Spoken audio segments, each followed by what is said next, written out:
But we start off at the White House with Kevin Corke and the first words from President Trump on the sexual harassment revelations that are rocking political Washington. Good evening, Kevin. And good evening to you, Brett. We've been waiting for quite some time for President Trump to weigh in on the controversy involving the Republican Senate candidate down in the state of Alabama. As you pointed out today, he finally did, although he didn't have what we, I guess, would call a ringing endorsement, shall we say. He totally denies it. He says it didn't happen.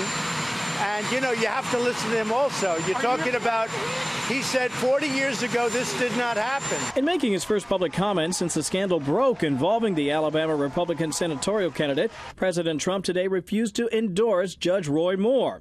But he didn't call for him to withdraw from the race either. Roy Moore denies it. And by the way, he gives a total denial.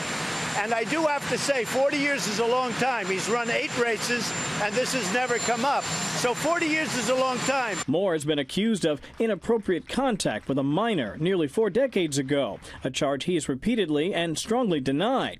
The president's comments coming just ahead of his holiday vacation in Florida. We had a great call with President Putin. That call, the latest reflection of the administration's desire to thaw relations with Moscow, something the president has made clear is his preference.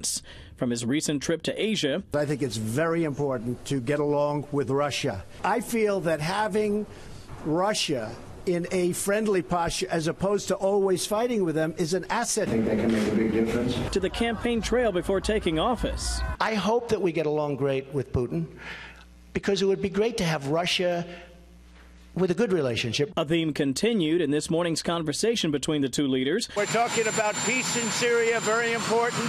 We're talking about North Korea. We had a call that lasted almost an hour and a half. Who, in addition to vowing to peacefully resolve the Syrian civil war, agreed on the importance of fighting terrorism together, said they hope to implement a lasting peace in Ukraine and to increase international pressure on North Korea.